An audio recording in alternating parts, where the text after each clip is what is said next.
Hello, I'm the god of the RelaxAlax channel. Wonder where I've been?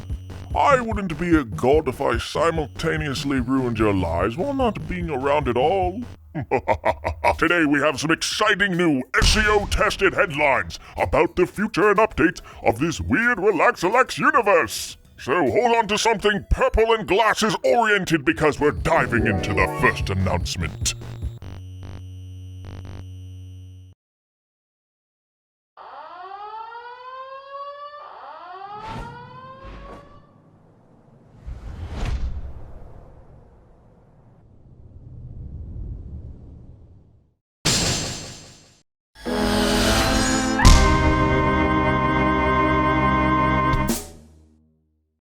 God, how do I say this? Hey, Vsauce! Michael here. Alax decided to trim a little around the edges, and not only to his comedic style. This is essentially the same Alax except weaker resistance to cold. +7 to cash for saving on shampoo, and any checks requiring Howie Mandel are immediately passed. Let's see what he has to say about this new transformative moment. I really don't think it's that big a deal. It's like, okay, obviously, hairline, not there. It's like you're playing a D-tier character, don't be surprised with D-tier results. Sometimes you might get lucky, other times you still have a bad hairline. Wow, it's pretty brave speaking to an audience. Moving on. Everyone's favorite talking pet is getting a little bit of a makeover of his own. After having Avenir for nearly 5 years, the cat of many faces is getting a rebirth of a new typeface font set. Voila! Cat's new font is the beautiful block font, bringing his personality to life in a meaningful and boisterous way. Oh, how adorable, he can't even fit his words on screen. But speaking of annoying creatures, words, and screens, Twitter's a platform where the world can come together and collectively complain about the same meandering fodder that the human race collects themselves with. How many times do I need to remind you that perception is merely a human processing of the source stimuli and optical illusions merely are the short sights in their efficacy? Today, Alax has a Twitter announcement. Starting today, I follow exclusively the Kermit the Frog Twitter account, and in over 10 years, I think this is the best experience I've had on Twitter. Kermit the Frog 2020. Don't you think this all is quirky and weird and really representative of the type of channel you want to watch? I already know it is.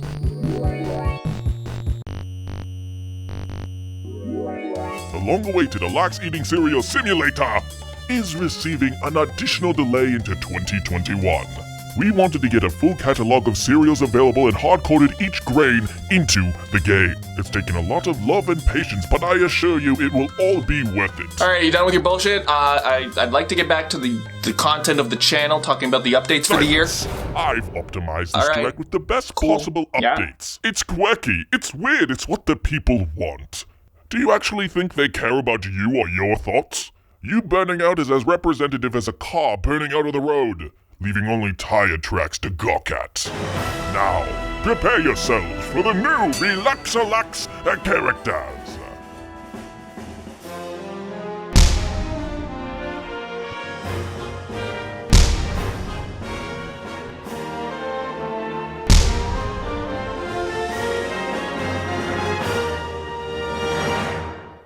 I'm Lou, the janitor.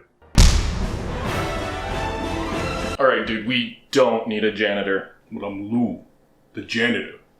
That's good and all, but we do not need a janitor. But I'm Lou, the janitor. Oh, Jesus Christ. Whoa, hold on. You're gonna go and add new characters, even though we had 2 people liked already, that you just decided to go and... Oh, I had forgotten all about those fools. Ugh, you think you can control all the goings-ons with this channel? I mean, do you know how many tropical shirts you made me get? 4? Too many! And over the past year, there was at least 3 occasions where Monika popping up would have actually benefited the video. And there was a Ganondorf amiibo people liked. After a bit of deliberation and research into market trends, it turns out bringing back characters you purposely killed is a great way to increase engagement.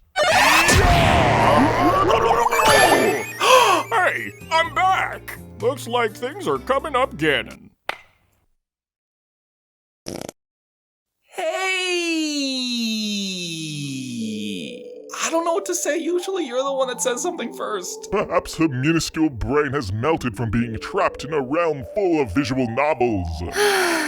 You know, I was finally enjoying that dimension. The plots were predictable. The romance was nice. They had free Wi-Fi. Wait, hold on. What's the password? I was basically just about done playing every visual novel that ever existed. One more and I had a free yogurt. I think I was gonna go with strawberry to match my hair. What do you think?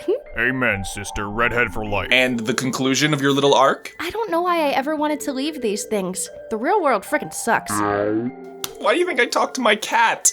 It's good to have you back. Anyways, here's my hot take of 2020. YouTube storylines are bullshit. I'm done with like the whole God thing. It was lame when it was introduced, and it's lame now. And it disrupts the show's flow. Yeah, that's true. You guys are being self-aware right now, right? Just checking, because you do the exact same shit. Yeah, but he's green. Silence! Since I've been in control, everything has been running ship-shape.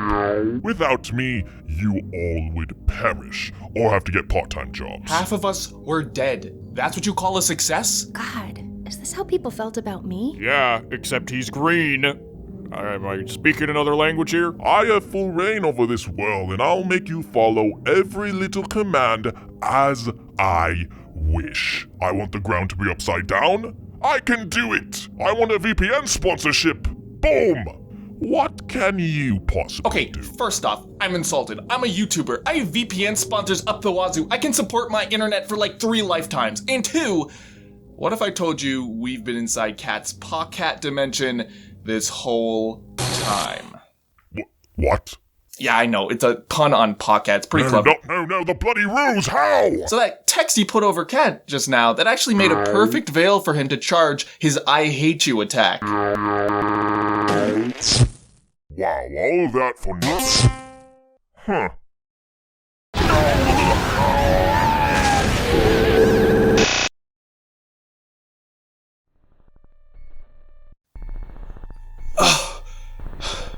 Good thing I had all these tropical shirts to protect me from the blast. So, everyone okay? Are we all square? Yeah, I guess. Yeah, okay. So we're cool, right? You guys aren't mad about the whole being dead thing, right? You get me a glue stick and we'll be golden. Yeah, after everything, I'm just glad to be somewhere I'm loved again. Uh-huh. And I'll be here to annoy you whenever it's topical. Annoying that head, you're gonna need all the topical hair oils you can get. Alright, you got your one. Anything else? Any other smart remarks? Cat? Alright, okay. Show's over. Guys, I actually have announcements to do, so... I'm gonna go make a Tinder. Well, I'd say it's been fun, but... Bye.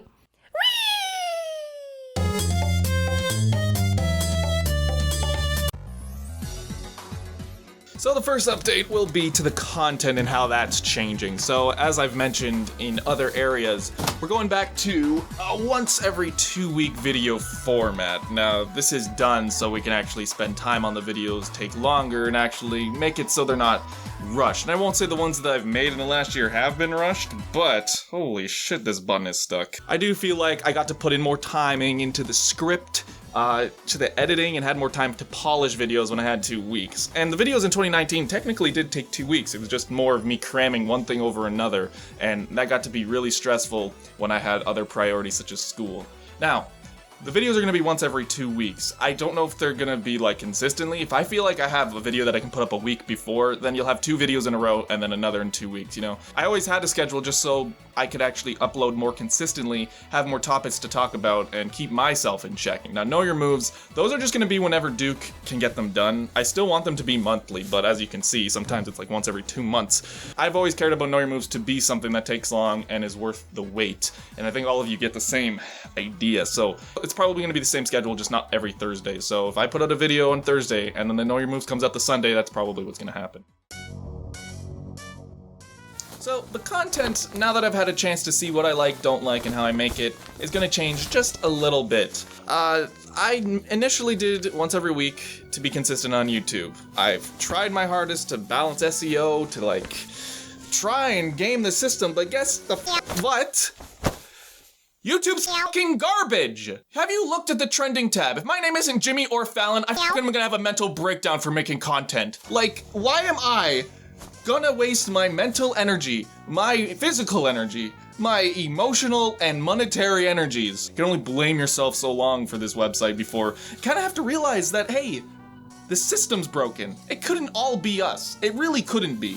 So, that said, this year, I'm not really going to be so concerned about if something's clickbait or not. I'm just going to put it up. I don't care. I don't care if people are like, oh, this is clickbait. I don't care. It's like, oh, it's not. I really just want to make fun content. I want to make stuff I believe in and I'm happy with. So, this will kind of delve into the topics I want to talk about. First off, there are some games I haven't talked about that are some of my favorites of all time, and I just didn't talk about them because maybe I felt like they didn't fit on the channel at certain points, but screw that. I'm going to be talking about some of my favorites. This includes what? Sonic series, the classic and modern. I just haven't talked about some games. Classic Mario, 3D Marios, I haven't talked about those either. You kind of saw this in the direction of the Banjo-Kazooie and Mario Sunshine videos. I want to do more of that. I do want to do some of the more random topics, like if I feel like talking about Smash Bros. Renders just an off day, then I'm going to do it. But I do want to talk about some stuff before, maybe I don't do YouTube anymore. And I'm not saying that's going to happen anytime soon, but you can't do YouTube forever. I don't want to be here in 20 years. That is like the most depressing thought at 40. Two, a lot of people, they're like, hey, what were your games of the decade, Alax? I first off don't know how to answer that in like one sentence and like very quickly. And two, like I feel like if I did it in one video, like a top 10, I would not give all of the games I want to talk about the proper like justice. I felt like maybe I should make a video on each of these games of the decade that I feel deserve that title. That might mean some overlap because obviously you know what games I thought this decade were amazing, but I never really go into them again. Like I know I've done a video on Smash Wii U, Persona 5, Undertale, Doki Doki. So that might mean I revisit those, maybe not some others because those essentially serve the same purpose. So more videos like that where we talk about how the design of a game and how the game's popularity influenced the entire gaming industry and just the social media talkings abouts of these games and how that really changes the industry and the people around it. So that will be the direction. And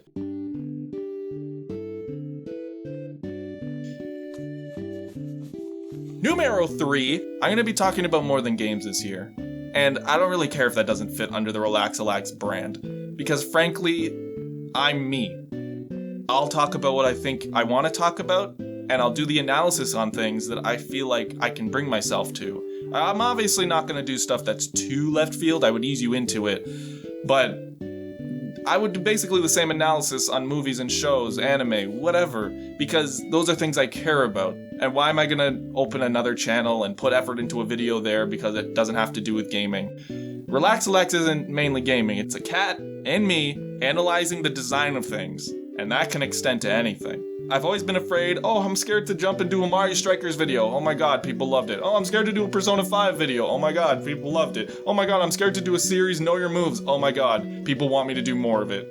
So, me being afraid to really expand, I think that's just neutering myself and my creative energy, because why do that? You can only talk about Super Smash Bros. For so long before you have nothing to say about the renders anymore. Weird. I think as long as I remain to my roots and I'm honest with all of you, I don't really see a problem with doing things outside of my bubble. And I won't be doing it more than gaming, because as you know, gaming's my passion, so I won't probably just overhaul the channel. Anyways, we have not put on a new shirt in a while, so next thing. I'm coming back to streaming. I just took a break from it because I don't really want to force myself to stream if I'm not feeling it, and I wasn't. So, but I want to come back to streaming because as some of you may know, I've been streaming since the first year of my channel. I love streaming. I love interacting with you guys on live streams, and I'm gonna do more of that this year. I don't think I will stick to a certain schedule, like not every Thursday, but I might do it twice a week. When I feel up to it, 2 hours, whatnot. Reactions to directs as well. I'll probably do more of that. And I'm also not gonna post it every time on the YouTube tab, being like, hey, I'm streaming. If you miss Roller Coaster Tycoon 2, that's on your conscience, not mine. So, I don't like being a beggar, because I'm always thankful that I can do YouTube.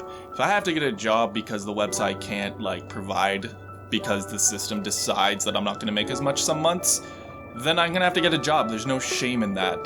That's just the game of being an artist, doing something that is not reliable. However, the beautiful thing is that I do have a Patreon, people support that, and do fund content through Patreon. The Know Your Move series, for example, only can happen because of patrons, and I'm forever thankful that the patrons we have a nice little community. I've made friends with the patrons I already have, so I don't like mentioning Patreon often. It's like weird and awkward to be like, hey randoms, give me your fucking money. So it's there if you want to support my content and like you like watching my content. So it goes a long way. I would appreciate it. If you don't, that's okay. It's just weird. Patreon's weird. But however, I see people spending money on the weirdest shit, so I'm just like, okay, just ask, just say it, just say it. There's no harm in like saying it. How are you gonna know if you don't say it, People might be like, oh, I didn't know you had a Patreon. There he goes. There you go. Is it hot in here? Or do I happen to be a Pokemon from Gen 1? One loophole I've found through doing YouTube is if you can shout out smaller creators, you can send an influx of viewers their way that in no other circumstance could happen through YouTube's algorithm. So, today I actually had 3 creators I wanted to highlight. All of them are under 10,000 subscribers, which is bonkers to me because all of them have such high quality content. I was careful to select channels I thought maybe you guys would like, so here's a mix of comedy and analysis, stuff that could relate to stuff you like from me. I've put them into a handy little playlist if you want to watch the rest of the Alax Direct without jumping off of this video, so the link is in the description if you wish to see these channels. I really do think they have great content.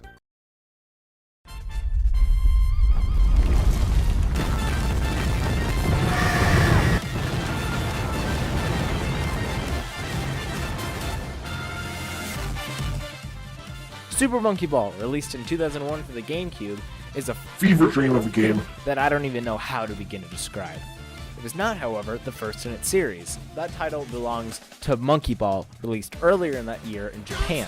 Monkey Ball was a strange standing arcade cabinet with a weird banana joystick and a single button for all the game's controls. You can see that this, along with a lot of levels, carries directly over to Super Monkey Ball, where you control the monkey using the analog stick and press the A button to zoom in and out of the map. But Connor, you might be thinking, that doesn't make Super Monkey Ball that weird. I mean, yeah, that's true.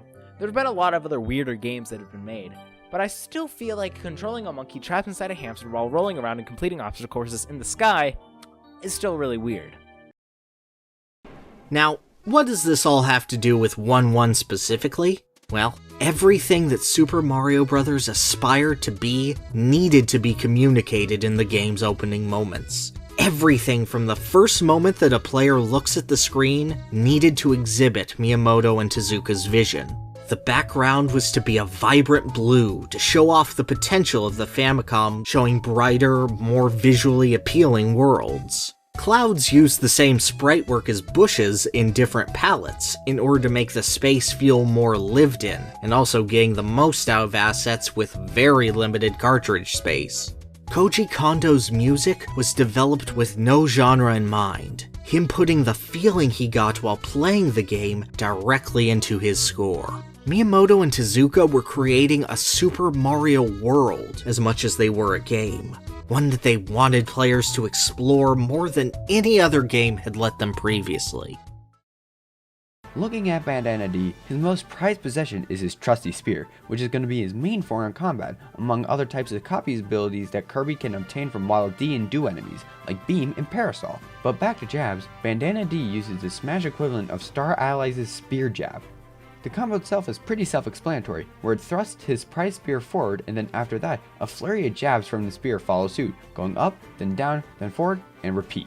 The dash attack takes inspiration from the Parasol copy ability, and would be the Parasol drill attack, where Bandana Dee rushes forward, whipping out his fancy umbrella and twirling it like a drill. I could see this as a multi-hit attack, but that's really up to you guys because I could go either way for this one.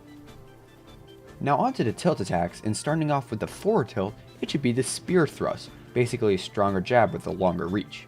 Down tilt should be the slide kick, similar to Mario's, but made to fit Bandana Dee's character proportions more. Lastly, the up tilt should be the skyward thrust, where Bandana Dee strikes the spear up in the air, being a very long-reaching move. Since that is all done, let's move on to the strongest moves Bandana Dee has, the smash attacks. Let's start with the forward smash, the Beam Whip, which is taking inspiration from the Waddle Dee's cousins, the Waddle Doo's signature eye lasers. Just kidding, that'd be gross. He'll actually use Kirby's Beam Wand to perform the attacks, But what Bandana Dee does is that he'll charge it up and use it like a whip, similar to how it's used in Star Allies. Beam it! Whew, and we end where we began. Thank you everybody for watching this 2020 Alax Direct. It was exciting to share it with you live in the chat and here, even though this is pre-recorded, but it feels a little live, it feels a little authentic. And I hope you're excited for the 2020 content, because 2019 was a little ambitious. I tried to do too much and just couldn't, but I think this is gonna work better for me.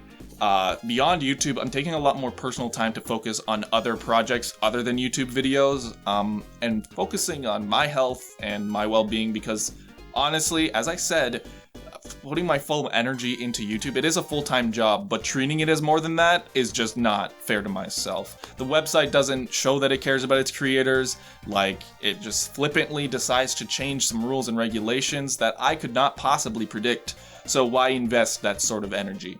If it, as I've been saying, if I have to get a job, I will. I like creating for the fact that I can create these videos and share them with you. I just want to make these things and connect with you guys on games we like, or anything we like. And it's just for the passion of it. So, thank you for watching to the end. That's it for the Alax Direct. Thank you everybody for watching, and I will see you... I forgot I made a whole video on that! Oh! How funny. How very funny. So we want to do this the how. Fine. And we'll join the Alax Direct.